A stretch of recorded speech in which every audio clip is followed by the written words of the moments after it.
भाइयों बहनों को सादर प्रणाम। जय हिंद। नौजवान रेवोल्यूशन की तीसरी कड़ी आज मैं आपके सामने फिर रखूंगा और आप सबकी सहायता की आवश्यकता है और हम ही लड़ाई लड़ेंगे इसको। जिस देश में इतने ज्यादा युवा हों उसे युद्ध से तो घबराना ही नहीं चाहिए और ये लड़ाई हम ही लड़ेंगे।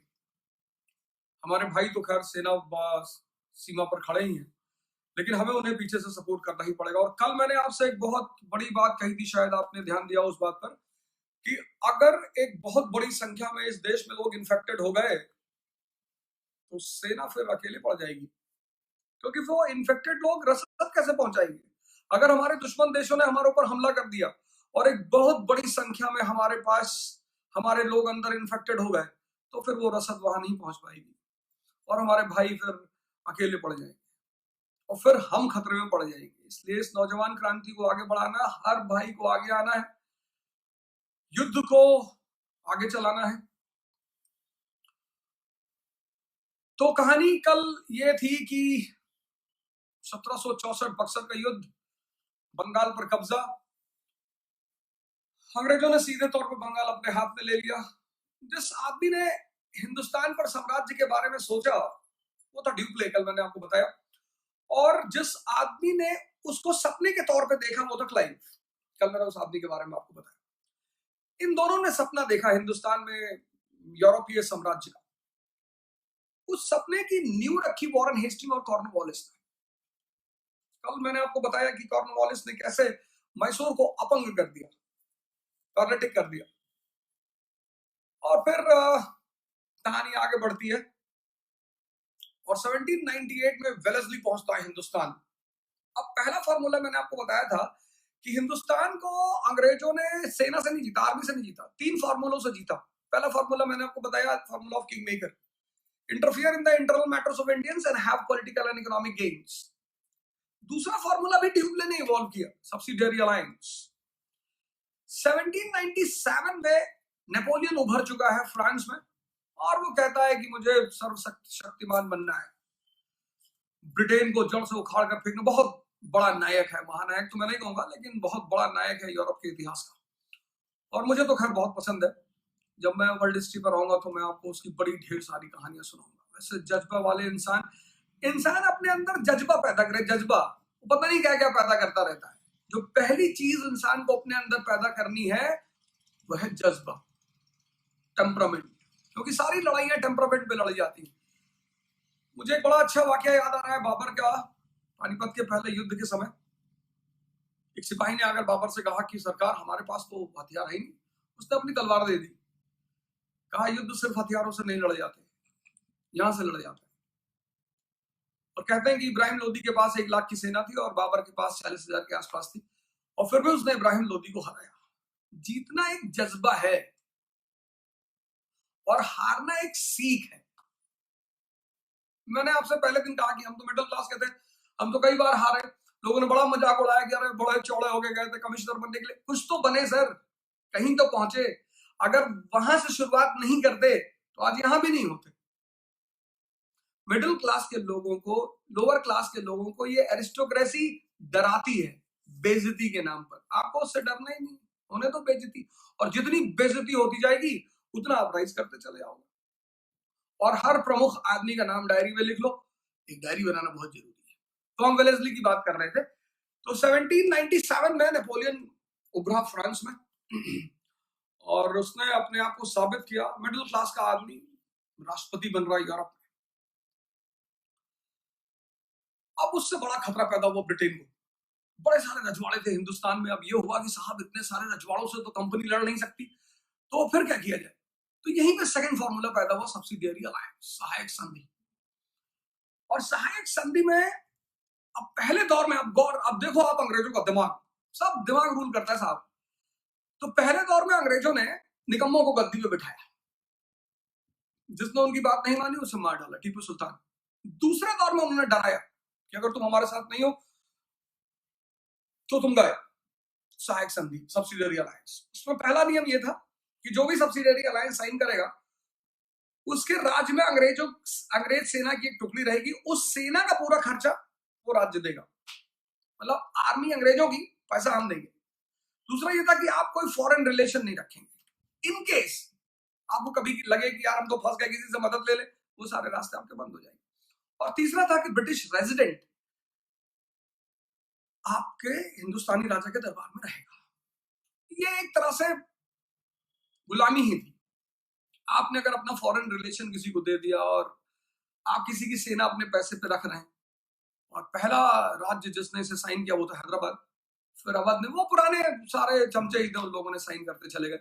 मैंने कल आपको बताया एक आदमी था जो विजनरी आदमी था, टीपू सुल्तान, उसने मना कर दिया कि हम तो साइन नहीं करेंगे। वो रीजन बना चौथे एंग्लो मैसूर वॉर का, और टीपू सुल्तान को मार दिया गया। अब दोनों घटना को जोड़िएगा, 1799 नेपोलियन सत्ता में आ रहा है फ्रांस में, और 1799 Anglo French war, fourth Anglo French war, और दोनों जैकोबिन क्लब के मेंबर थे। टीपू की कहानी खत्म हो गई, और लगभग सभी प्रमुख राज्यों ने सब्सिडियरी अलायंस साइन कर लिया। मराठा पेशवा था बाजीराव सेकंड, उसने भी साइन किया, और इस तरह से दूसरे फार्मूले के तहत एक बहुत बड़े भारत के भूभाग पर अंग्रेजों का दबदबा। कहानी आगे बढ़ी, लॉर्ड हेस्टिंग इंडिया पहुंचा, और उसके बाद उसने एक बहुत बड़ा चैलेंज बचे थे मराठा, उनको खत्म किया। कल मैंने सोचा था कि मराठा हिस्ट्री में आपको यही सुनाऊंगा, लेकिन मैं मराठा हिस्ट्री आपको मिडिवल इंडिया में सुनाऊंगा, शिवाजी के बारे में वगैरह वगैरह। वहां भी मुझे मॉडर्न इंडिया ही मैं चाहता हूँ चलता रहे। लॉर्ड हेस्टिंग की सबसे बड़ी उपलब्धि रही कि उसने मराठा शक्ति को खत्म किया, थर्ड एंग्लो मराठा वॉर, और मराठा पावर को खत्म किया। राजपूत मराठों के अंडर में थे, इसलिए वो कभी रेजिस्टेंस दे ही नहीं पाए। अब लॉर्ड हेस्टिंग तक 3/4 of India under the control of British East India Company. अब एक बड़ा प्यारा फॉर्मूला है, C is equal to C, conquest is equal to consolidation. जैसे हमारे बड़े सारे भाई हैं, बड़े छोटे छोटे सूत्र हैं सर जिंदगी के, उन्हें आपको समझना है। और मैं अपने उन भाइयों को पहले तो नमस्कार कर दूं, मेरे गोंडा के भाई। मैंने हिंदी मीडियम इसीलिए शुरू किया था क्योंकि मेरा शहर गोंडा, और वहां के मेरे भाई जो बेसब्री से 4 बजे का इंतजार करते हैं, और बोनू पाठक, हमारे अमित पाठक वकील साहब, जिन्होंने एक बहुत बड़ा दंगा होने से बचाया गोंडा में, मैं उन्हें बहुत बहुत साधुवाद देता हूँ। प्रधान जी हमारे मयन मिश्रा, जो आगे आने वाले समय के सांसद हैं हमारे शहर के, हमारे ओम तिवारी, हमारे भाई, वो भी बैठे होंगे कहीं गांव में जियो ऑन करके और मसाला तैयार कर रहे होंगे। मैं आ रहा हूँ तिवारी जी, मसाला तैयार रखिए। लेकिन खैर, और ये सारी चीजें मैं बीच बीच में आपसे रूबरू होता रहूंगा। तो ये जो छोटा सा फॉर्मूला, जैसे आप पढ़ते बहुत हैं सर, पढ़ना इंपॉर्टेंट नहीं है, कंसोलिडेशन। जितना आपने पढ़ा उसको कंसोलिडेट करिए। देखिए, अंग्रेजों से फिर ये चीज सीखिए। मराठा कभी पावर नहीं बन पाए हिंदुस्तान में, मराठा कभी शक्ति नहीं बन पाए हिंदुस्तान में। उसकी वजह ये थी कि उन्होंने पहले सी पे ध्यान दिया, कॉन्क्वेस्ट पे, कंसोलिडेशन पे कभी ध्यान नहीं दिया। वो कब्जा करते चले गए, कंसोलिडेट कभी नहीं किया। और चूंकि उन्होंने कंसोलिडेट नहीं किया, इसलिए वो कभी साम्राज्य नहीं बन पाए। हराया सबको उन्होंने, लेकिन अंग्रेजों ने एकदम systematic, planning, scientific Bengal, Bihar और ऐसा पे कब्जा किया, कंसोलिडेट किया, फिर साउथ पहुंचे। अब 3/4 भूभाग पे उनका कब्जा, उसको उन्हें कंसोलिडेट करना है।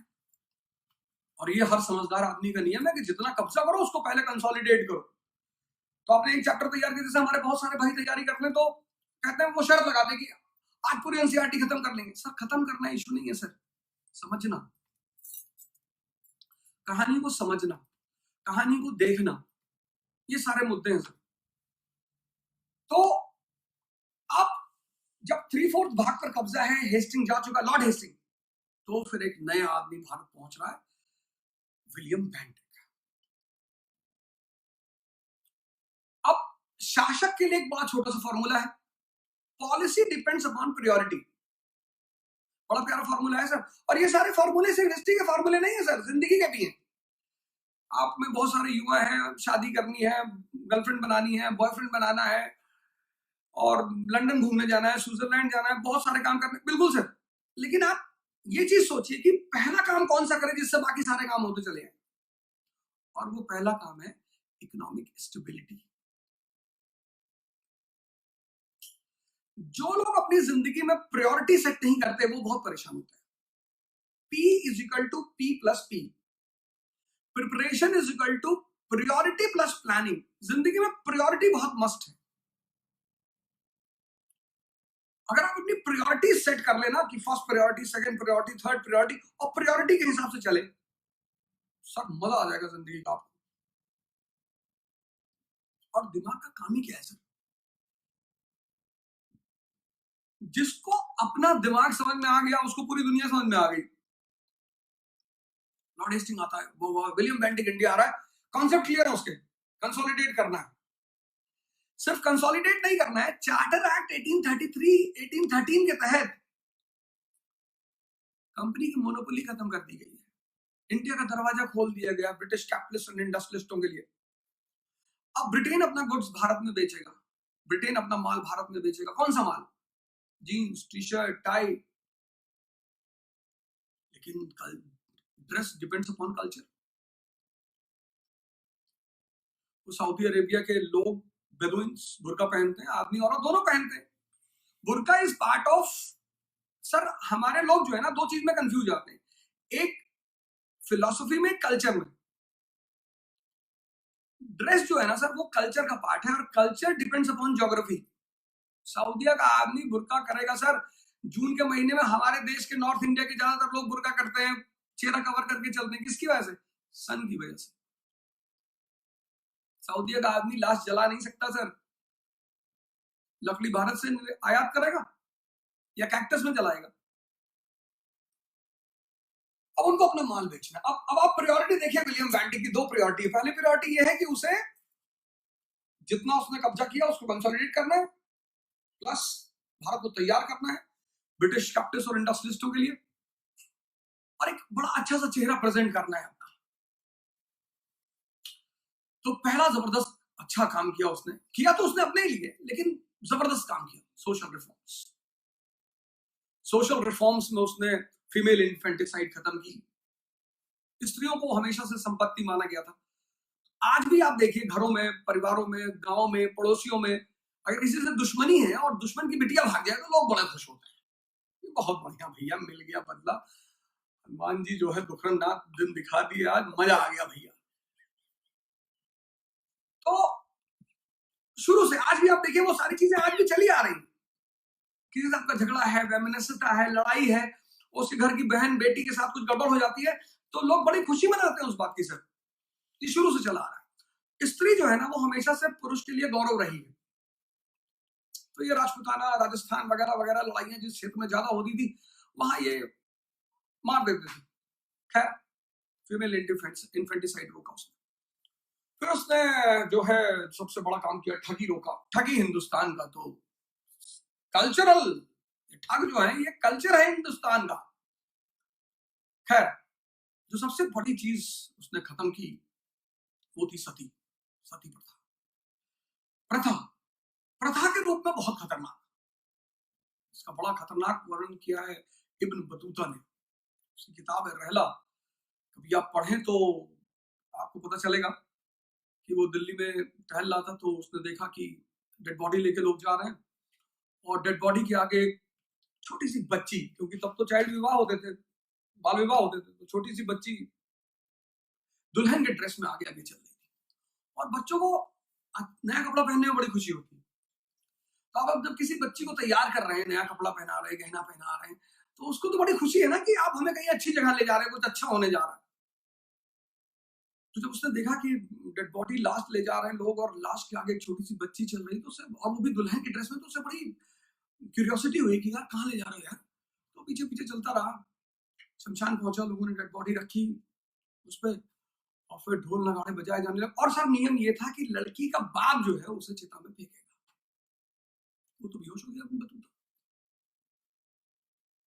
वो तो वहीं बेहोश हो गया। उसने आके मोहम्मद बिन तुगलक से कहा, सर ये तो बहुत बदतमीज टाइप के लोग हैं सर, खत्म करो इसको।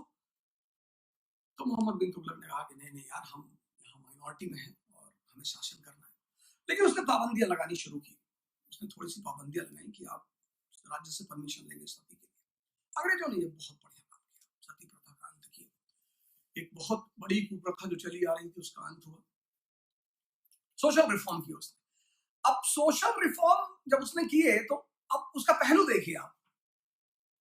जब भी आप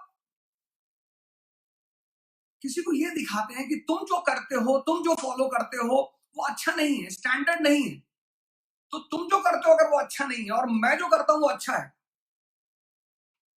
आप मुझे फॉलो करो। ये था सोशल रिफॉर्म का पर्सपेक्टिव कि तुम्हारा कल्चर, तुम्हारे रीति रिवाज, तुम्हारा धर्म सब पुराने हो चुके हैं, सड़े गले हो चुके हैं, लेकिन काम अच्छा किया। मोटिव उसका कुछ भी रहा हो, काम बहुत अच्छा किया उसने। खैर, उसने प्रेस को आजादी दी, देना ही था। इतने अच्छे अच्छे काम वो कर रहा था, तो उसका महिमा मंडन कौन करेगा? प्रेस। विलियम बेंटिक कहता है कि press is a safety wall. अच्छी बात कहता है, प्रेस को आजादी दी। उसने नियम बनाया कि अब रजवाड़ों को के साथ बदतमीजी नहीं किया जाएगी, किसी राजा का राज्य छीना नहीं जाएगा। सर जरूरत ही नहीं थी, सबने सब्सिडियरी अलायंस साइन कर दिया था, सब वैसे ही गुलाम थे। अब इंटेलेक्चुअल क्लास इंडिया का बड़ा खुश है उसके सोशल रिफॉर्म से। राजा राम मोहन रॉय जैसे लोग बड़े खुश हैं। कट्टरपंथी नाराज है। वो राधाकांत देव समाज के संस्थापक थे, उन्होंने बड़ा बवाल काटा। उन्होंने कहा, चिट्ठी लिखी विलियम बेंटिक को कि आप हमारे धर्म में दखल अंदाजी नहीं कर सकते और क्रांति होगी, और ये हमारा धार्मिक मामला है। तो विलियम बेंटिक ने राजा राम मोहन रॉय से पूछा कि ये तुम्हारे धर्म ग्रंथों में मेंशन है सती सिस्टम? उसने कहा नहीं साहब। बोली, ये राधाकांत देव ने चिट्ठी भेजी। बोला, साहब बुलाओ राधाकांत देव। राधाकांत बुलाए गए कलकत्ता। बोला, दिखाओ कहाँ लिखा हुआ है। कहीं लिखा हो तब तो दिखाए। जो स्मृतियों के टीकाकार हैं, कमेंट्री जिन्होंने लिखी, जैसे मनुस्मृति पर जिन्होंने टीका लिखी है, उन्होंने इसको सपोर्ट किया है। किसी धर्म ग्रंथ, हिंदू धर्म ग्रंथ में सती सिस्टम को समर्थन नहीं किया गया है।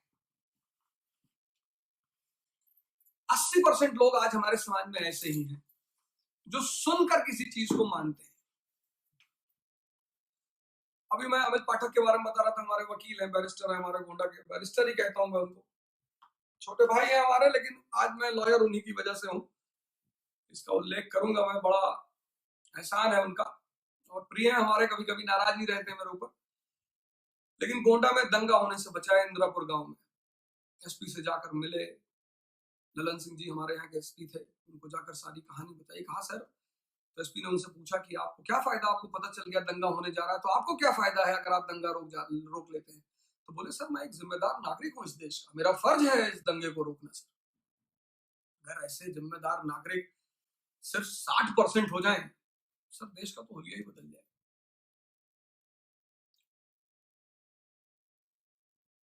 80% राधाकांत देव जैसे लोग सुन के पढ़िए सर, पढ़िए, समझिए, दिमाग लगाइए। खैर, सोशल रिफॉर्म्स किया उसने, इंटेलेक्चुअल क्लास उससे खुश हुआ। उसने कहा किसी का राज्य कब्जा नहीं किया जाएगा, प्रिंसली स्टेट उससे खुश हुए। उसने कलकत्ता मेडिकल कॉलेज की स्थापना की, आम आदमी उससे खुश हुआ। सबको उसने खुश किया सर, लेकिन इंटेंशन उसका वही है, कंसोलिडेशन। प्रेस को लिबरेशन दी, पत्रकार लॉबी उससे खुश हुआ। यार ऐसा सबसे बड़ा काम रहा उसके जमाने में, वो था मैकालेज माइन्यूट, मैकाले का declaration. 1835 Macaulay's Minute, beginning of modern education in English medium. Sir, education is the soul of family, society and nation. और एजुकेशन का एक ही काम है सर, मन को जिंदा करना। मैं तो यहाँ तो अब तो खैर मिशनरी स्कूल से, मैं भी मिशनरी स्कूल में पढ़ा, मुझे बड़े सारे अच्छे टीचर मिले और बहुत ही अच्छे अच्छे टीचर मिले सर। स्कूल में भी हमारे बड़े अच्छे अच्छे टीचर थे। कुछ शायद मेरी वाइब्रेशन को नहीं पकड़ पाते थे, या मैं उनके वाइब्रेशन को नहीं पकड़ पाता था, वो एक अलग बात थी सर। पर हमारा स्कूल बहुत अच्छा है सर, फातिमा इंटर कॉलेज, हमारा बैच बड़ा अच्छा है सर। और एजुकेशन सर अल्टीमेट। हम तो देखते हैं, मैं तो अपनी सोसाइटी में जो अपने बच्चों को छोड़ने आता हूँ, माँ बाप वहां तक खा जाते हैं, या बेटा एक बार फिर से रिपीट करके सुनाओ। एजुकेशन मतलब दिमाग को जिंदा करना, समझना, तोता बनाना नहीं।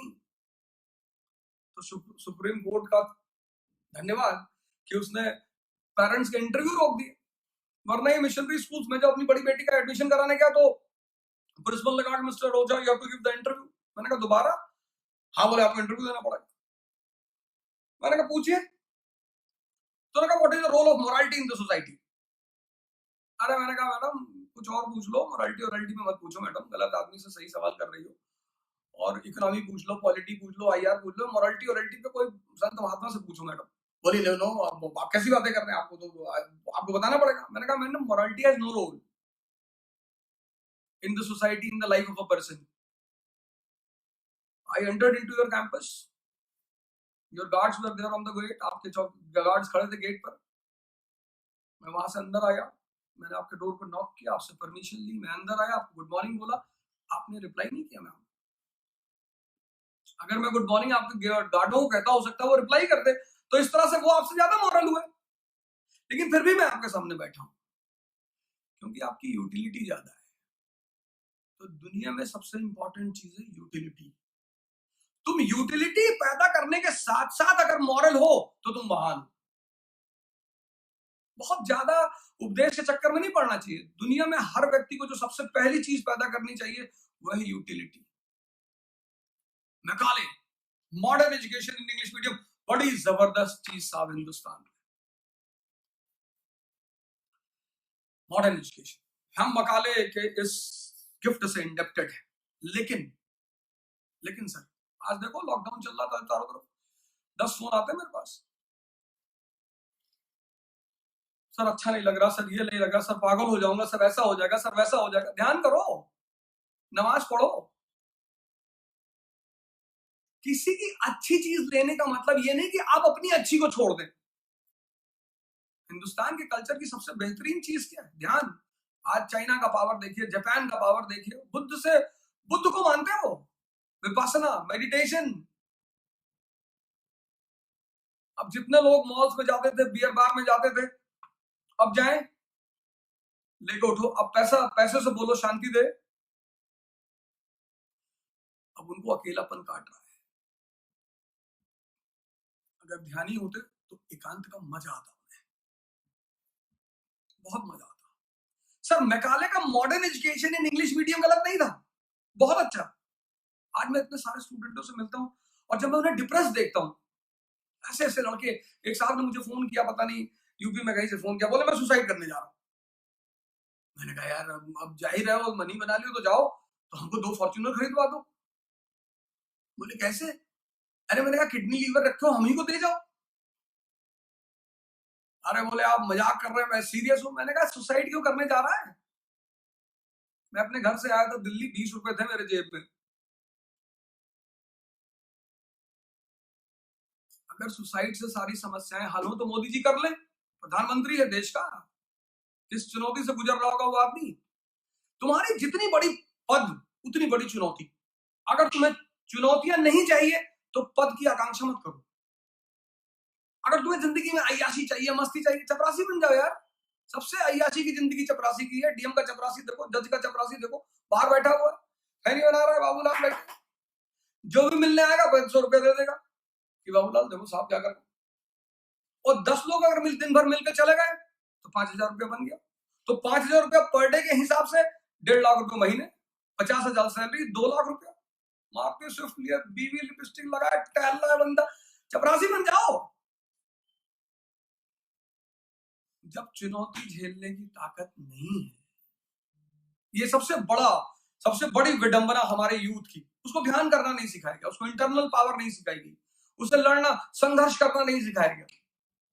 वो खुद से लड़ रहा है, डिप्रेस्ड है, पागल है। ये पता है क्यों है?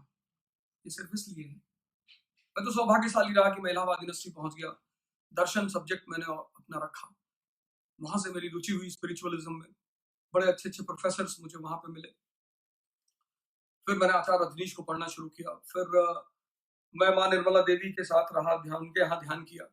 बड़े गुरु रहे मेरे, और संतों से तो एक अजीब सा लगाव रहा मेरा, और आज भी। और फिर आशुतोष महाराज जी दिव्य ज्योति जागृत संस्थान मैंने ज्वाइन किया, और वहां से तो मुझे जो रास्ते मिलने शुरू हुए, विवेकानंद का साहित्य पढ़ा। ये तो खैर अब मैं क्या कहूं। मैकाले की एजुकेशन गलत नहीं थी सर, अपनी चीज छोड़ना, अपनी। हमें मैकाले का लेना चाहिए था और उसमें अपना भी ऐड करना चाहिए था, ध्यान एंड योगा। सर आज हमारी, आप सोचिए अगर किसी के 10 बच्चे हैं और 10 के 10 आईएएस हैं, उसका फादर तो स्टेट पे कब्जा कर लेगा। ज्यादा बच्चे होने दिक्कत नहीं है, अगर 10 बच्चे हैं और एक चपरासी है, एक रिक्शा चला रहा है, एक मोची है, वो दिक्कत है सर।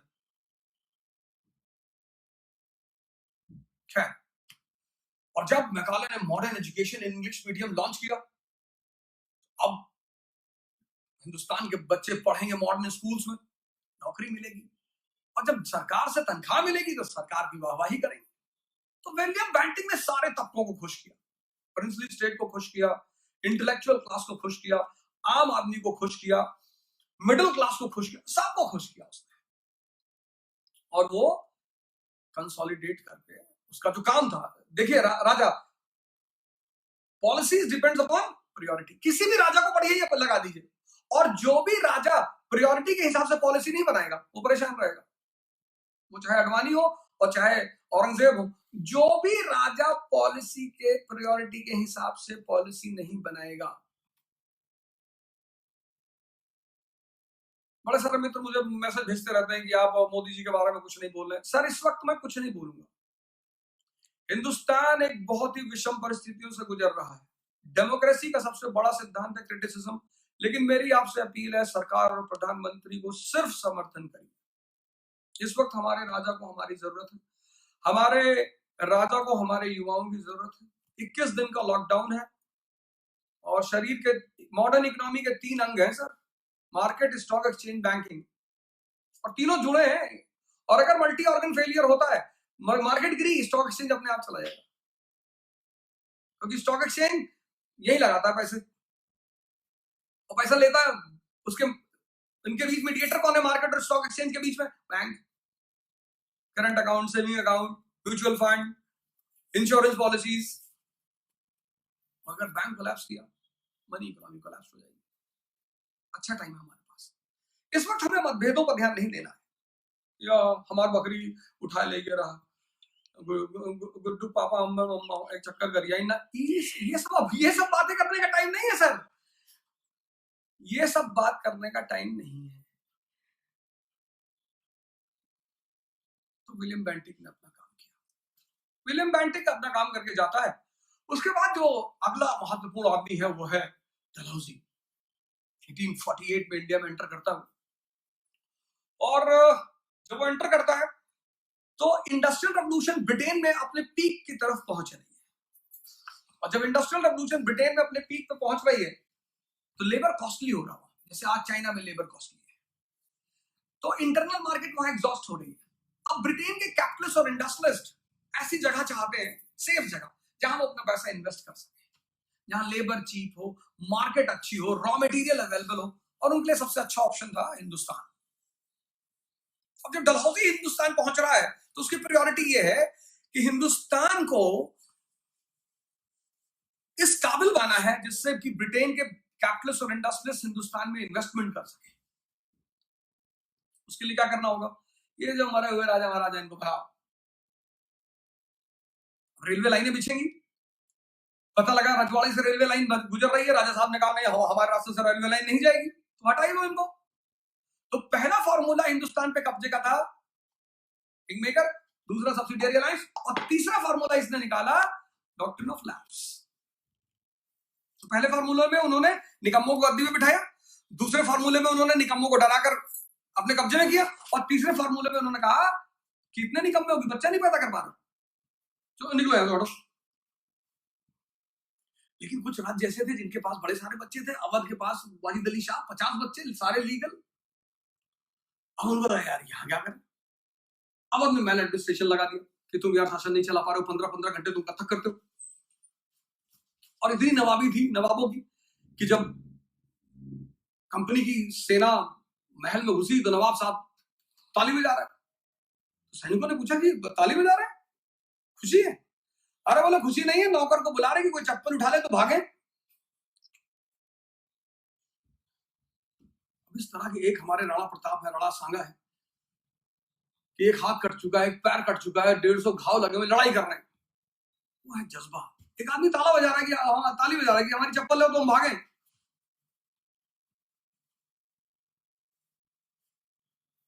अवध पे मैल एडमिनिस्ट्रेशन लगा दिया। पंजाब,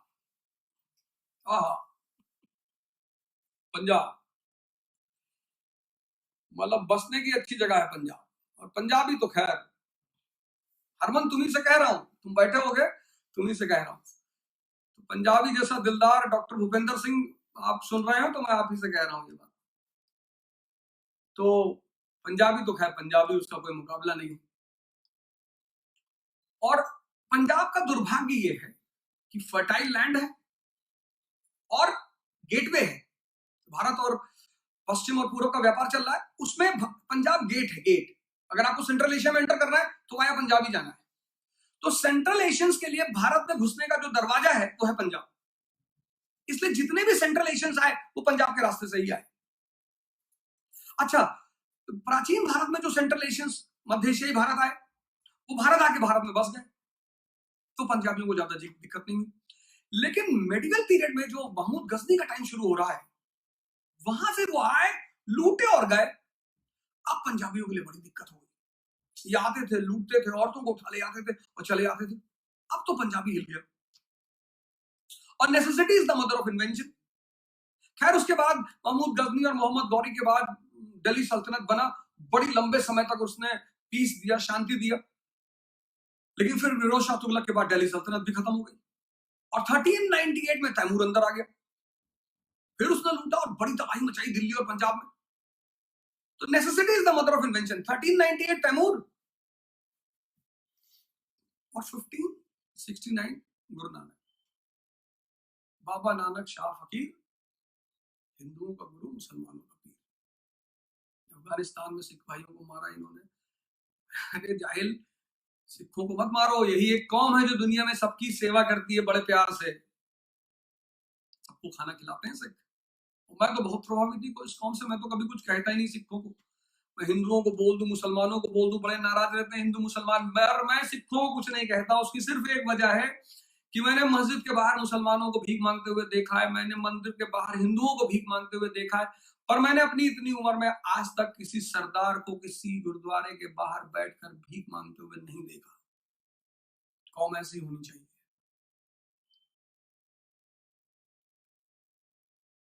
कौम ऐसी होनी। 4% है हिंदुस्तान में सर, सबसे ज्यादा आर्मी में है, सबसे ज्यादा टैक्स पेयर है हिंदुस्तान में। तो बाबा गुरु नानक, और बाबा गुरु नानक से एक नई धारा शुरू हुई सिखिज्म की। बाबा गुरु नानक, गुरु अंगद, गुरु अमरदास, गुरु रामदास, इन लोगों ने सामाजिक धार्मिक सुधार किए। सिखों का जो राजनीतिक हिस्ट्री शुरू होती है वो गुरु अर्जुन देव से शुरू होती है। गुरु अर्जुन देव से शुरू होती है और गुरु गोविंद सिंह तक पहुंचकर वो अपने पीक पे पहुंचती है। मेडिवल इंडिया में जब मैं आऊंगा, मैं आपको सिख हिस्ट्री पूरी कनेक्ट करके सुनाऊंगा कि कैसे सिख राज की स्थापना वहां पे क्यों हुई। तो खैर, पंजाब का एक बड़ा जबरदस्त शासक हुआ रंजीत सिंह 18वीं शताब्दी में। वो भी जबरदस्त शासक था, सुकर चकिया मिसल का था, और 1798 से उसने राइज करना शुरू किया रंजीत सिंह ने, और एडमिनिस्ट्रेशन कायदे का एस्टैब्लिश किया और आर्मी बनाई। Second best army in Asia बनाई उसने। फर्स्ट बेस्ट आर्मी थी इनकी ईस्ट इंडिया कंपनी की। लेकिन उसने जिंदगी में गलती, अंग्रेजों से कभी लड़ाई नहीं। बड़ा एक सिख स्टेट बनाया उसने रंजीत सिंह ने। जब वो मरा तो उसकी आर्मी किंग मेकर बन गई, और उसकी आर्मी किंग मेकर बन गई, और जो भी उस आर्मी की सैलरी बढ़ाने का वादा करता था, आर्मी उसी को राजा बना देती थी। बड़ा उठा पटक हो गया पंजाब में।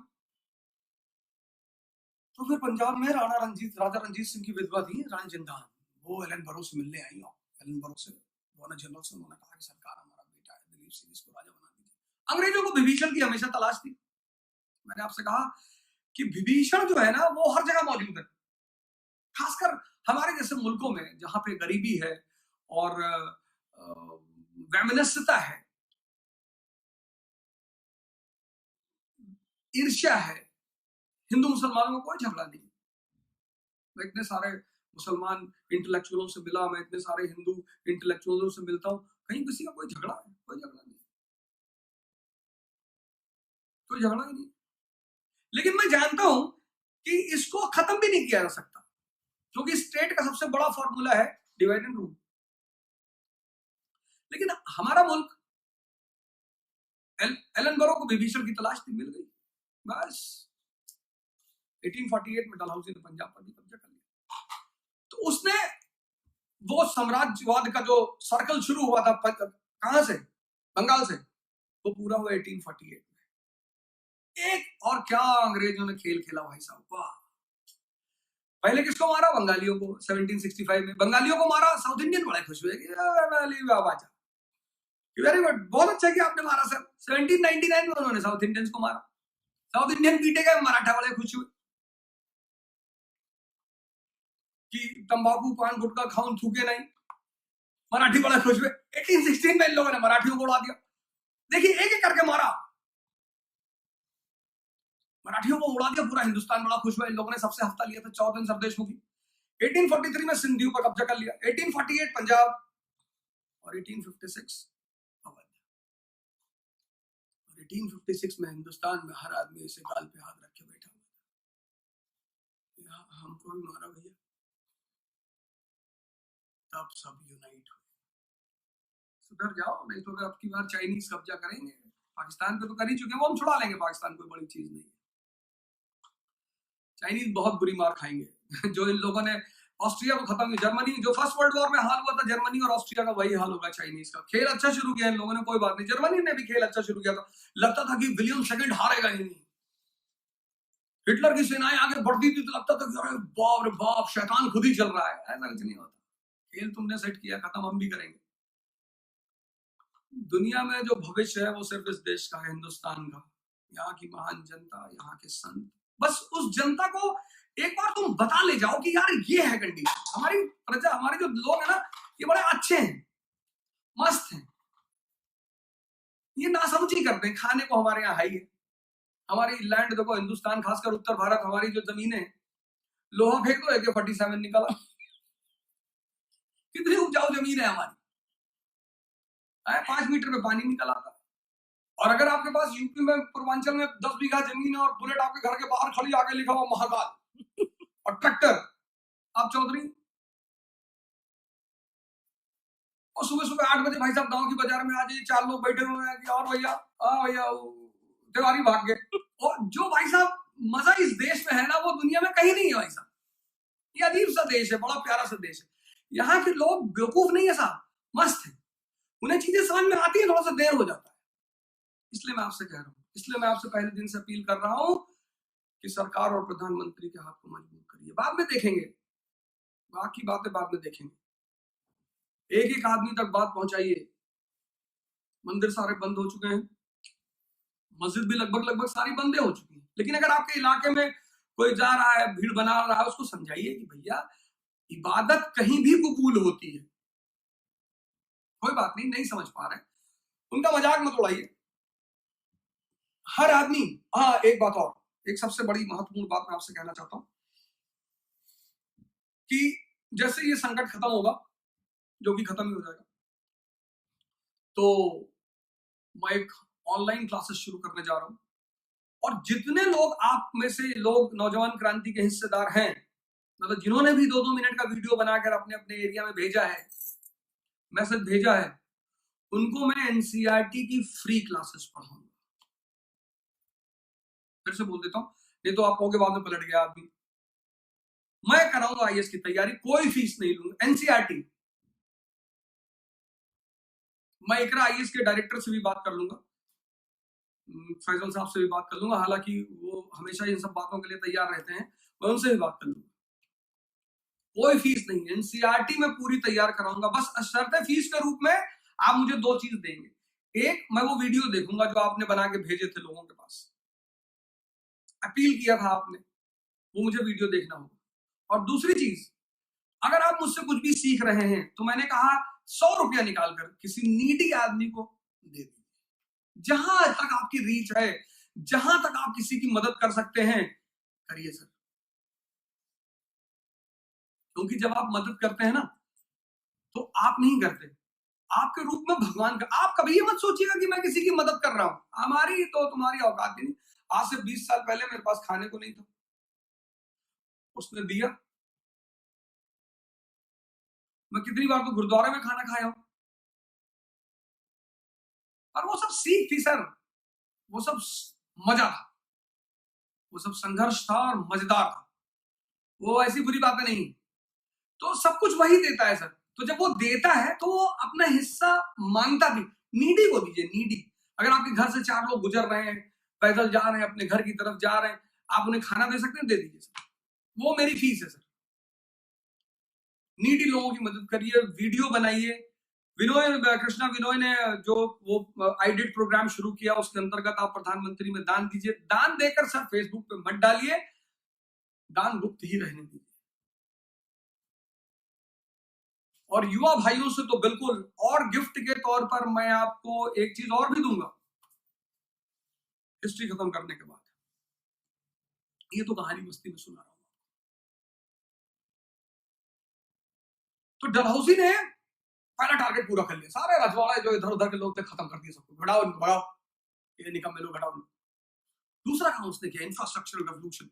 इन्वेस्टमेंट से पहले I is equal to I, infrastructure is equal to industrialization. तुम देखो अफ्रीका को बड़ा पैसा मिला मार्शल प्लान और मोलोटोवा प्लान से, लेकिन वहां औद्योगिक क्रांति नहीं हुई। क्यों नहीं हुई? क्यों नहीं हुई? क्योंकि इंफ्रास्ट्रक्चर की संभावनाएं नहीं। तुम इंफ्रास्ट्रक्चर बना दो, इंडस्ट्री अपने आप खड़ी हो जाएगी। तो डलहौजी ने दूसरा सबसे इंपॉर्टेंट काम किया इंफ्रास्ट्रक्चरल रेवोल्यूशन। और इस इंफ्रास्ट्रक्चरल रेवोल्यूशन में सबसे बड़ा काम किया railway revolution 1853। First railway line Mumbai to Thane. और इंडस्ट्रियल इंफ्रास्ट्रक्चरल रेवोल्यूशन 1853, उसी के बाद इंडस्ट्रियल रेवोल्यूशन 1854। कनेक्ट करिए सारा। और जैसे ही इंफ्रास्ट्रक्चरल इंडस्ट्रियल रेवोल्यूशन हुआ, वैसे ही पॉलिटिकल रेवोल्यूशन 1885 आईएनसी कांग्रेस। जो काम अकबर और अशोक नहीं कर पाए, देश का इंटीग्रेशन, वो काम रेलवे ने कर दिया सर। अभी रेलवे लाइन शुरू होने जा रही है दिल्ली से श्रीनगर तक। इस बात का सेपरेटिस्टों को वहां बड़ा भय था कि रेलवे लाइन शुरू हो जाएगी तो चीजें काफी बदल जाएंगी। इस देश को जो एक किया वो था रेलवे, रेलवे लाइन। और हिंदुस्तानी तो कहता ही कि साहब रेलवे लाइन बना दो, क्योंकि जहां जहां रेलवे लाइन है वहां हम हैं। हम मतलब यूपी और बिहार।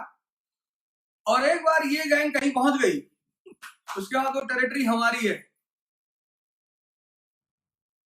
20 साल पहले दिल्ली का मुखिया कौन था?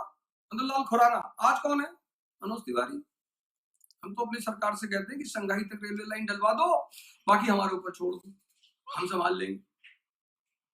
तो डलहौजी ने पहला काम किया, स्टेट छोटे छोटे राज्यों को खत्म किया। दूसरा काम डलहौजी ने किया इंफ्रास्ट्रक्चर रेवोल्यूशन। तीसरा एजुकेशनल डेवलपमेंट, गुड्स डिस्पैच। और 1856 में डलहौजी चला गया। लेकिन सर तब तक शोषण जो है ना, एक्सप्लॉइटेशन, वो अपनी सीमा क्रॉस कर चुका था। एक्सप्लॉइटेशन का एक सिद्धांत है सर। सिद्धांत यह है कि 4 तमाचे मारो और 200 रुपया दे दो, तो कभी विद्रोह नहीं होगा। जैसे आप आज अगर कुछ नहीं है और अपने भाई बहन को समझाते हैं कि पढ़ा करो नहीं तो बर्बाद हो जाओगे, भीख मांगोगे, तो हो सकता है वो आपकी बातें ना सुने। कल आप आइए बन गए, छोटे भाई को पीट दिया आपने, और कायदे से पीट दिया। शाम को आपने उसे 20,000 रुपये दे, लो बुरा मत माना करो, जाओ पढ़ो लिखो, जाओ ऐसी करो। तो कहेगा कि भैया हमारे जो है दिल के बुरे नहीं है, जवान के बुरे हैं लेकिन दिल के बुरे नहीं। शोषण का एक सिद्धांत है, बड़ा प्यारा सिद्धांत है। राज्य हमेशा इस चीज को फॉलो करता है कि एंटरटेनमेंट और धीरे से शोषण। 2-3 हाथ मार के फिर 50 रुपए देंगे, ये ले ले, ले, ले। रजनीगंधा खाओ, शिखर गुटका खाओ।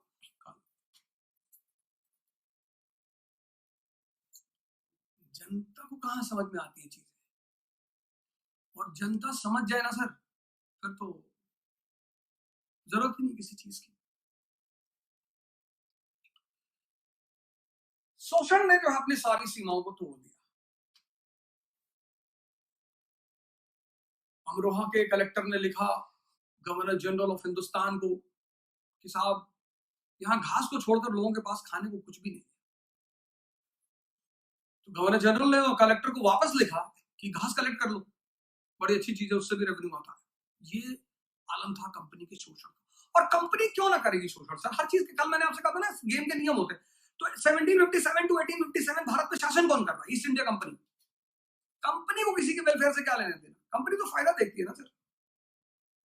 और यहीं पर हो गया 1857 का विद्रोह। जबरदस्त गदर मची सर हिंदुस्तान में 1857 का विद्रोह। कहानियां बनी, मूवी बनी, और अच्छा विद्रोह था, बड़ा लड़े लोग इस देश के। इस विद्रोह पर थोड़ी सी चर्चा होनी ही चाहिए, थोड़ा 5-10 मिनट का टाइम तो हमें देना ही पड़ेगा। अब मैं कारण वगैरह पे तो नहीं जाऊंगा, कारण तो यही है सर, एक्सप्लॉइटेशन, हर तरह का एक्सप्लॉइटेशन, इकोनॉमिक एक्सप्लॉइटेशन, और सबसे बड़ा यही इकोनॉमिक। आप आओ कभी दिल्ली, दिल्ली मेट्रो, आप दिल्ली मेट्रो देखो और नई दिल्ली रेलवे स्टेशन देखो, वहां लिखा हुआ है नई दिल्ली रेलवे स्टेशन पर कि ये रेलवे आपकी संपत्ति है, और हिंदुस्तानी अपनी संपत्ति का कहां ख्याल रखता है? वो मुंह में पान खाया, वहीं सीट के नीचे थूक दिया कि हमारी संपत्ति, तो हम तो यही थूकेंगे भैया। लेकिन आप मेट्रो पे जाओ, वहां ये सब नहीं लिखा है कि हिंदुस्तानी ये मेट्रो आपकी संपत्ति है। 1991 में जब लिबरलाइजेशन शुरू हुआ, लिबरलाइजेशन, तो इंडिया में बड़े अच्छे जगह नहीं थे कॉर्पोरेट मीटिंग्स के लिए, तो मॉरिशस, सिंगापुर, यहीं पर हमारी कॉर्पोरेट मीटिंग्स होती थी। तो सिंगापुर बड़ी छोटी सी कंट्री है, बड़ी प्यारी सुंदर सी कंट्री है, तो हम वहीं आते थे आमतौर पर कॉर्पोरेट मीटिंग के लिए। अब हमारी आदत, कुछ आदतें हैं हमारी हिंदुस्तानियों की, जो कश्मीर से कन्याकुमारी, गुजरात से नॉर्थ ईस्ट सब में, जैसे हमारी एक आदत है थूकने की। हम पान खाएं, गुटखा खाएं, ना खाएं, हम थूकेंगे, वो आदत है हमारी, वो गौरव है हमारा, शान है हमारे लिए। और पान खा रहे तब तो खैर माशाल्लाह, फिर तो कोई बात ही नहीं, फिर तो खैर थूकना ही थूकना। और खैनी खा लिए, और खैनी का भी अजीब सा नाम रखे हैं, बुद्धिवर्धक चूर्ण। पूरी दुनिया परेशान है कि ये कहां से ले आए भैया तुम, ये कैसे, ये कहां से ले आए? वो नहीं, वो तुम लोग नहीं समझ पा रहे हो, इसमें अलग से है एलिमेंट है। तो हमें लगता है कि यार अगर बुद्धि इसी से बढ़ती तो सारे रिक्शे वाले बड़े बुद्धिमान हो जाते, लेकिन चलो कोई ठीक नहीं है, अच्छी बात है अगर कहते हैं बुद्धिवर्धक चूर्ण की बात। तो अब हिंदुस्तानी वहां पहुंचे तो वहां थूकने लगे। अब हम मेहमान की तरह गए थे, तो वो हमें मार तो सकते नहीं थे, तो साहब उन्होंने क्या किया, फाइन लगा दिया $500, यानी 15,000 रुपया। और जिसने भी 15,000 रुपया फाइन दिया थूकने का, उसके पूरा खानदान का तो सलाइवा ही सूख गया। अब ना थूकेंगे भैया, बोले अब थूक चुके हो, 15,000 रुपया दे दो। इस देश के आदमी का अगर आपने पैसा छीना, अरे पैसा तो उससे सब कुछ करवा लो, पैसा मत मांगो। जहां तुम्हें पैसा मांगो तो उसको, हम भी हैं सर, मैंने कल आपसे कहा था जब मैं कहूं हिंदुस्तानी तो मैं भी उसी में हूं। तो जिसने भी 15, तो आप देखो दिल्ली मेट्रो पे थूक के देखो, वही फार्मूला हमने अपने मेट्रो पे लगाया कि कोई भी तुके पैसा छीन लो, औरत की कंपार्टमेंट में घुस गए, फाइन ले लो। और जो औरत की कंपार्टमेंट में घुसा, 1,000 रुपए फाइन दिया, वो अपनी बीवी कमरे में दरवाजा नॉक करके जाता है कि भैया आए। ये बहुत जरूरी, फाइनेंशियल पनिशमेंट जो है, इकोनॉमिक एक्सप्लॉइटेशन, ये दुनिया का सबसे बड़ा और हिंदुस्तानियों के लिए ये, हालांकि हिंदुस्तानी आपको मिलेगा बड़ा डायलॉग देते हुए कि पैसा क्या है, हाथ की माइल है, दिखा निकाल के। और यही लक्ष्मी जी की पूजा करते हैं दिवाली में। पैसा बहुत जरूरी चीज है सर, कमाना चाहिए और एकदम कमाइए, खूब जम के कमाइए। तो अंग्रेजों ने इकोनॉमिक एक्सप्लॉइटेशन किया, पॉलिटिकल एक्सप्लॉइटेशन किया, सोशल एक्सप्लॉइटेशन किया, रिलीजियस एक्सप्लॉइटेशन किया। देवदासी प्रथा पे बैन लगा दिया। हिंदू तो प्रीस्ट बड़े नाराज हुए, मुसलमान प्रीस्ट बड़े खुशी हुए, या अल्लाह बहुत बढ़िया, हमारे यहाँ ऐसा कुछ नहीं था, बहुत अच्छा किया साहब, इनको पीटा आपने। फिर उन्होंने मुसलमानों को भी प्रताड़ित किया, मदरसे की जमीन छीन ली, मकतब की जमीन छीन ली। तब ये हिंदू प्रीस्ट ये दोनों गले मिले कि भाईजान, हाँ भैया, दोनों पीटे गए, ये फिर पीटे जाएंगे। और आपको बता दूं कि चाइनीज अगर देश पे कब्जा कर लेगा तो डंडे से नहीं मारेंगे, तो कुंफू खेलते हैं। ये तो मतलब अजीब से लोग हैं, ये उंगली डाल के आंख निकाल लेंगे, बहुत खतरनाक लोग हैं। अभी भी टाइम है, अभी मैं आपको बता रहा हूं कि अभी भी टाइम है भाई साहब, समझ जाइए और समझाइए। क्रांति हुई और इस क्रांति का विद्रोह हुआ। विद्रोह, क्रांति तो किसी कारण विशेष हम उसे कहते हैं, 3 चीजें होती हैं, आंदोलन, क्रांति और विद्रोह। आंदोलन मतलब जब किसी व्यवस्था में सुधार की बात की जाए, उसे खत्म करने की बात ना की जाए। जैसे 6ठी शताब्दी का धार्मिक आंदोलन, तो बुद्ध जो है वर्ण व्यवस्था को खत्म करने की बात नहीं कह रहे हैं, कह रहे हैं उसको सुधार कर दो यार, उसको जन्म से हटा के कर्म पे कर दो। ये होता है आंदोलन। जब आप किसी व्यवस्था में सुधार की बात करते हैं तो आंदोलन होता है। जब आप किसी व्यवस्था को खत्म करके नई व्यवस्था शुरू करते हैं तो वो क्रांति होती है। फ्रांस की क्रांति, and of the old order, monarchy खत्म, पार्लियामेंट शुरू, कॉन्स्टिट्यूशन शुरू। विद्रोह मतलब जब किसी व्यवस्था के खिलाफ लोग उठ खड़े होते हैं, तो 1857 का विद्रोह। लेकिन भारतीयों के पास एक अच्छा नेतृत्व तो नहीं था। हमारा जो नेता था, मेन नेता, जज्बा बहुत था लड़ने वालों में। इस देश के लोगों में लड़ने में जज्बा में कमी नहीं है। वो यूपी बिहार ईस्टर्न यूपी के लड़कों से कह दो कि लड़ाई करने चलना, कुछ नहीं, सिर्फ एक शिखर गुटके पे लड़ेंगे, 10-10 पैकेट सबको पकड़ा दो, कब्जा अगल बगल की कंट्री में। हमारी इतनी अच्छी पॉपुलेशन है, लेकिन हम उन्हें ट्रेन नहीं कर पाए, हम उन्हें हिम्मत नहीं दे पाए, हम उन्हें सही डायरेक्शन नहीं दे पाए। और हम लड़कों पे गुस्सा करते हैं। हमारे टीचर, हमारे अभिभावक, हमारे सीनियर्स सब आज की स्टूडेंट को गाली देते हैं। तो कहीं ना कहीं एल्डर्स की भी गलती रही होगी। लेकिन चलिए हम उसे खत्म करते हैं। नेतृत्व हमें, अंग्रेजों के पास बड़ा जबरदस्त नेतृत्व, हमारे पास नेतृत्व उतना अच्छा नहीं था। हमारे नेतृत्व अगर था भी तो उसके पास कोई कॉमन गोल नहीं था। नाना साहब कह रहे थे हमारा पेंशन दे दो, बेगम हजरत कह रही थी कि साहब हमको अवध दे दो, रानी झांसी कह रही थी हमें झांसी से मतलब। तो कुल मिलाकर विद्रोह तो हुआ, लेकिन अपनी कमियों के कारण विद्रोह को दबा दिया गया। और विद्रोह को दबाने के बाद जो सबसे बड़ी घटना घटी, सत्ता परिवर्तन, transfer of power from East India Company to crown. और यहीं से एक नए दौर की शुरुआत होती है। तो मैंने आपको ड्यूप्ले के बारे में बताया, मैंने आपको क्लाइव के बारे में बताया, Warren Hastings, Cornwallis, Wellesley, Lord Hastings, William Bentinck, Dalhousie, 8 लोगों के बारे में मैंने आपको बताया। पूरी कहानी यहां तक मैं लेकर आया। विद्रोह हुआ, सत्ता परिवर्तन हुई, और सत्ता परिवर्तन के बाद सत्ता आई क्राउन के हाथ में। हिंदुस्तान का इंटेलेक्चुअल तबका बड़ा खुश हुआ कि साहब अब जो है हमारे भी दिन फिरेंगे, अब जो है हमारे भी दिन आएंगे। हिंदुस्तान के इंटेलेक्चुअल तबके को लगा, खासकर एजुकेटेड मिडिल क्लास को, कि जो राइट्स एंड ड्यूटीज ब्रिटेन के लोगों के पास हैं, अब हमें भी वही मिलेगी। और सर 1858 का जो एक्ट है उसने बड़ा निराश किया। 61 के एक्ट ने तो और निराश किया। लेजिस्लेचर फॉर्म हुई, लेकिन उसमें लीगली हिंदुस्तानियों की जगह ही नहीं। अब हमारी संसद में आज की डेट में सारे जापान के लोग बैठे, तो विद्रोह तो होगा ही। तो 2 एक्टों से लोग बड़े निराश हुए, खासकर एजुकेटेड मिडिल क्लास बहुत निराश हुआ। और 1857 का विद्रोह जो है आधुनिक भारत के इतिहास में बहुत टर्निंग पॉइंट है। सर टर्निंग पॉइंट इसलिए है, end of the old order, वो पुराना राजतंत्र राजशाही सब खत्म। There is a political vacuum on political platform of India. और जैसे ही 1858 और 61 के एक्ट ने धक्का दिया, सर ये एक्ट बड़े कायदे से पढ़िएगा। ये एक्ट 2 चीज आपको समझाएंगे। एक, पॉलिटी का जो पहला चैप्टर है वो यहीं से शुरू होता है। कौन सा chapter? Constitutional development of India.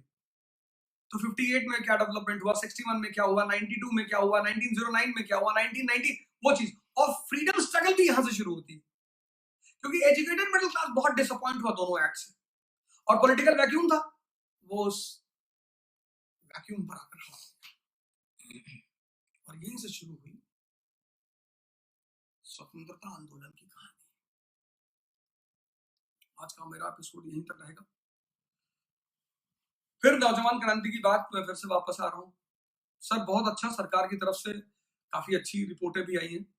हमें बस एक ही काम करना है कि कोरोना को फैलने से रोक लेना है, बस। कोई मरेगा नहीं, और डर मत फैलाइए। एक औरत को मैंने वीडियो में देखा, लोग पकड़ के ले जा रहे, बेचारी जाने को थी, इतना डर फैला दिया लोगों ने, इतना लोगों ने डर फैला। आप डर वाले वीडियो डिलीट करिए सर। आप अपने गांव में ऐसे वीडियो भेजेंगे, आप अपने शहर में ऐसे वीडियो भेजेंगे, आप ऐसे ऐसे वीडियो भेज रहे हैं कि जहां लोग तड़प तड़प के मर रहे हैं, सड़कों पे पड़े हैं, वो पता नहीं कहां की इस पिक्चर की वीडियो आपको भेजी गई। ये हमारे दुश्मनों की चालें हैं सर। ये हमारे अगल बगल जो दुश्मन देश बैठे हैं, इनकी चालें, इस तरह की वीडियो हमारी कंट्री में भेजकर दहशत फैलाने की। क्योंकि पैनिकनेस में क्या होगा कि लोग सरकार की बात नहीं सुनेंगे। आपने तो पिक्चर मूवी सत्या देखी होगी ना, सिनेमा हॉल से भीड़ बाहर निकल रही है और पुलिस दरवाजे पे खड़ी है, और जैसे ही वो सत्या पहुंचता दरवाजे पे शूट कर देता, पब्लिक पैनिक हो जाती है। कहते हैं किसी को मारना है ना, उसे डरा दो।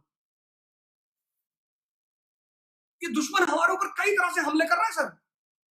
ये कह रहा है हिंदुस्तान में इतनी पैनिक में एक से एक वीडियो आ रही है कि एक बहुत बड़ा गड्ढा, उसमें 1000 लाशें डाले जा रहे हैं। सर वो पता नहीं किस वर्ल्ड वॉर की और किस मैसेकर की वीडियो है।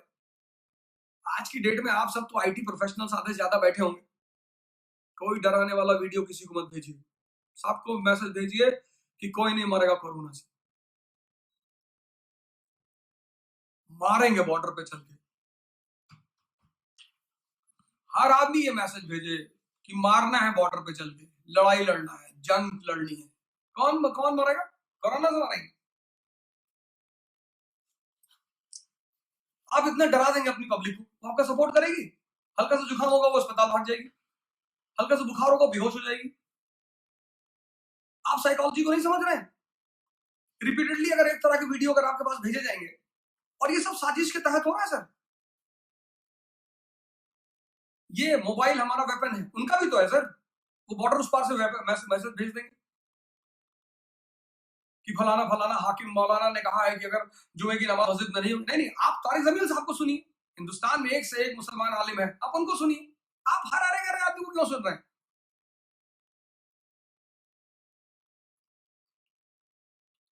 आप अपनी माँ को माँ कहते हैं, तो अगर आपने अपने दोस्त की माँ को कह दिया तो आपका अपनी माँ में फेथ खत्म हो गया? नहीं। अगर फेथ खत्म हो गया इसका मतलब आपका अपनी माँ में था ही नहीं। फेथ कैसे खत्म हो सकता है सर? और ये लड़ाई मैंने कहा नौजवान लड़ेंगे, हमारे भाई लड़ेंगे।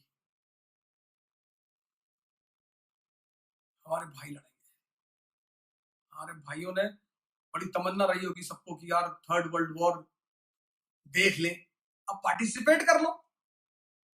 ट्रंप ने हाथ खड़े कर दिए, डोनाल्ड ट्रंप, मोदी जी डटे हुए। चलो कोई बात नहीं, लेकिन डटे हुए हैं और बहुत तगड़े से डटे हुए। 1 अरब 30 करोड़ का देश डटे हुए हैं, हाथ जोड़ रहे हैं मोदी जी। प्रधानमंत्री हाथ जोड़ रहा है सर आपसे, यहाँ डीएम का चपरासी आपसे हाथ ना जोड़े, 2 झापड़ मार के भगा दे आपको। आप तो गए होंगे कई बार सीजीएम के कोर्ट पे और डीएम के कोर्ट पे। मैं तो गया हूं एक बार जमानत कराने। मोनू पाठक पहुंची आ रही होगी कि भैया और कुछ ना बताएं, तो नहीं बताएंगे। लेकिन अगर युवा जिस देश दुनिया में जिसके पास सबसे ज्यादा युवा है, अगर ये थर्ड वर्ल्ड वॉर है तो हम ही जीतेंगे। अगर ये तीसरा महायुद्ध है तो हम ही जीतेंगे, कोई फर्क नहीं पड़ता सर। जर्मनी को भी लगता था फर्स्ट वर्ल्ड वॉर में कि हम खुदा हैं, बहुत मारा दौड़ाकर। ऑस्ट्रिया को तो खत्म ही कर दिया। जापानीज, अरे साहब ये तो हजार फुट ऊपर कूद रहे थे Japanese, 10,000 foot 15,000 foot. We are the universal rulers. America ने बॉम्ब गिराया हिरोशिमा और नागासाकी पे, खत्म। अमेरिका पहुंचा वियतनाम 1960 में, वहां के बच्चों ने पत्थर उठा उठा के मारे अमेरिकन फाइटरों पे। 15 दिन के लिए गया था अमेरिकन फोर्सेस, सर झुका दिया इन लोगों ने सर। जज्बा। आपकी गाड़ी किसी गाड़ी से लड़ गई और सामने वाला AK-47 लेकर बाहर आया, और जैसे वो AK-47 लेकर बाहर आया आपने उठा लिया पत्थर खींच के, तो मारना मत है। जज्बा। युद्ध जीते जाते हैं जज्बा के बल पर। तो नौजवान क्रांति चलेगी। कल मैं आपको कहानी सुनाऊंगा, इस अगला भाग सुनाऊंगा, लिप्टन और रिप्पन की कहानी। फिर हम आगे कर्जन पर आएंगे। लेकिन आज ऑफलाइन होने से पहले मेरी सबसे छोटी बेटी आपसे कुछ कहना चाहती है, तो प्लीज। नमस्कार सब लोग को, मेरा नाम आदित्य ओझा है। तो मैं बस कोरोना वायरस के कुछ शब्दों बोलने जा रही हूँ। हाथ को ठीक से धुले 1 घंटे बाद, और हाथ, मुंह, नाक, आँख को ना छुएं। बाहर जाने से बचें। अगर आपको मोदी जी की इज्जत है तो इस कमेंट कीजिए। जय हिंद। भारत भाग्य विधाता, पंजाब तब सिंधु गुजरात मराठा द्राविड़ उत्कल बंगा विंध्य हिमाचल यमुना गंगा उच्चल जलधि तरंगा तब शुभ नामे जागे तब शुभ आशीष मांगे गाए तब जय गाथा जन गण मंगलदायक जय हे भारत भाग्य विधाता जय हे जय हे जय हे जय जय